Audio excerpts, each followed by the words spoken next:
Congressman Roemer.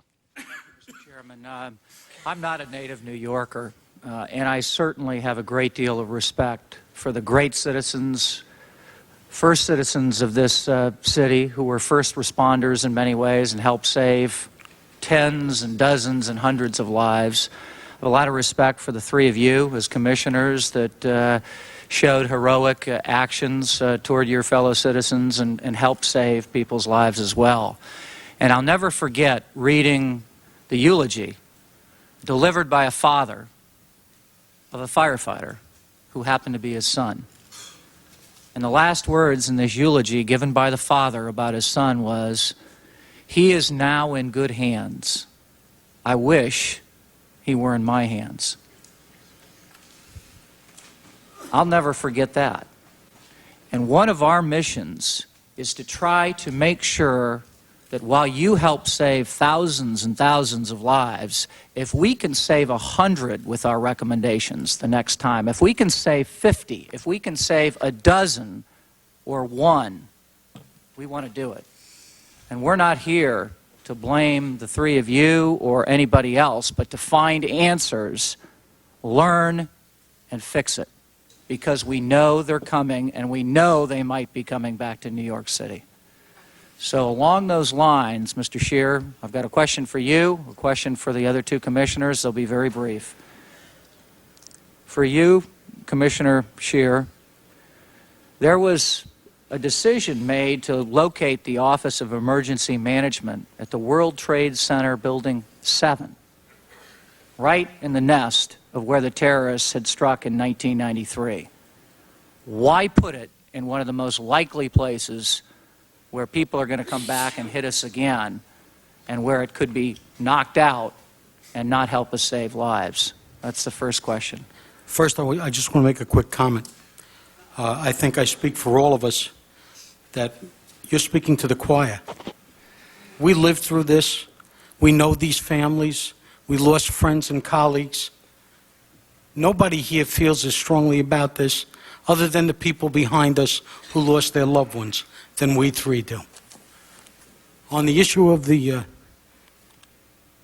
location of OEM, I was not involved with that decision. Did you agree with it? You're going to have the opportunity. Did you agree with it? You're going to have the opportunity to ask the person who's most responsible for that questions about it tomorrow. I did not agree with it.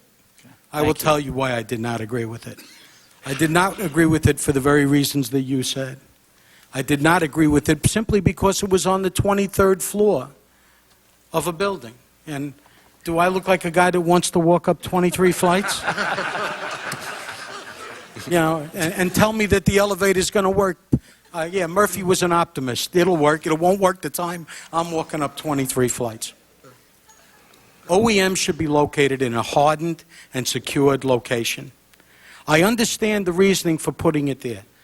To get it there quickly, it was the most technologically advanced center.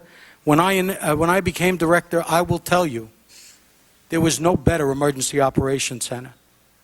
None. None in the world. The military came there. Everybody came there. I have to give Jerry a lot of credit. That center was the most technologically advanced that allowed us to deal with anything.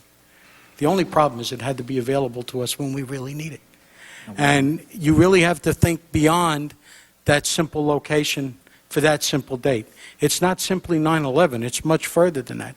It's every city in this country when they locate them in a common office building and don't think of what they're doing because, well, they just need a little office space. You need to make the commitment to understand this is a vital, vital facility. It should be in a hardened and a secured facility that people can walk up if there's no power, that people can get to in the event of weather, that nothing should impede your ability to use it. Thank you, Commissioner. I wish that wisdom had prevailed. Commissioner Van Essen, you have, according to the interview you conducted with the 9/11 staff, one of the last conversations with Ray Downey, an expert, very, very respected expert on building collapse. And he says something to you along the lines of, "Boss, I think these buildings could collapse." How does that inform your decision-making or your communication with other people? And what is the context of this remark? He said that to me was right after the second tower was hit. We were still in the lobby. We all heard a rumbling. We didn't know what it was. Then it was confirmed that it was the second tower. It was also confirmed that the Sears Tower was hit, that the Mall of America was hit, that the Pentagon was hit, and that there was another plane that wasn't accounted for. So you couldn't really go by confirmations. You know, misinformation in the heat of battle like that is common. But we knew that the South Tower had been hit. And Ray said to me, and what always gave me, you know, strength afterwards, was that he was so knowledgeable. And if there was a person in the country that you would go to ask for advice in a situation like this, it would be him. Of all the hundreds of phenomenal fire chiefs in the country, Ray was top of the line when it came to special operations and collapses and things like that.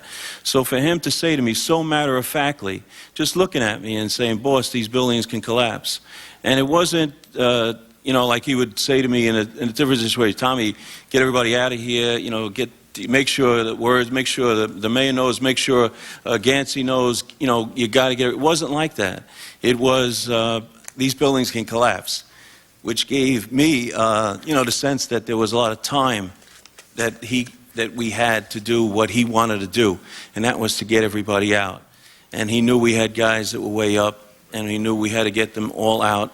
And I truly believe that these chiefs, and there's no better, so you can make your experiments in a laboratory, in a classroom, wherever, but people in the scene, in a battle, like your generals in battle, these chiefs made decisions based on their best information, their best experience, and you lost tremendous experience that day.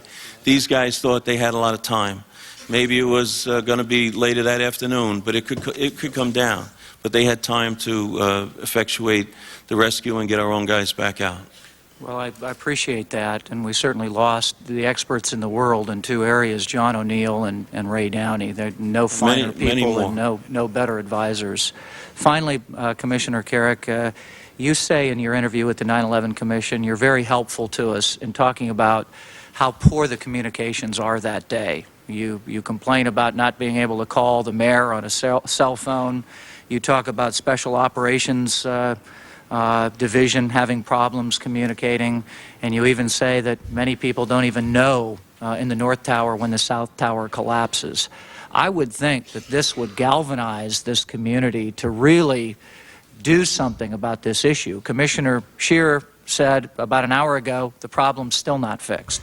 We still have problems trying to get the dedicated broad width and the spectrum. What can galvanize this community to talk about one of the basic problems in trying to make sure the next one doesn't result in thousands of people dying, and that's improved communications? I would hope we would all gather together to address this.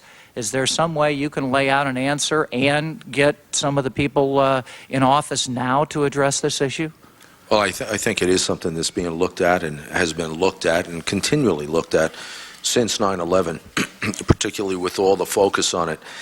But I just want to remind the commissioners, on 9/11, there were major communications problems.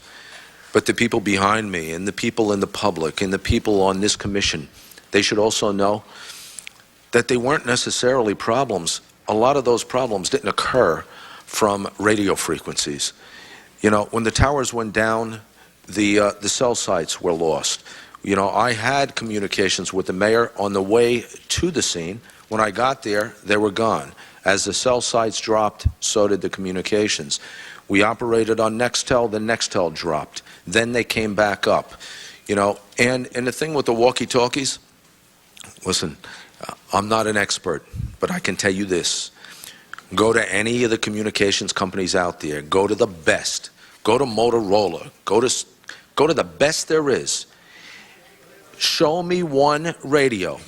Show me one radio that they will guarantee you this radio will go through that metal. It'll go through the debris. It'll go through the dust. You will have 100% communications 100% of the time. There is none.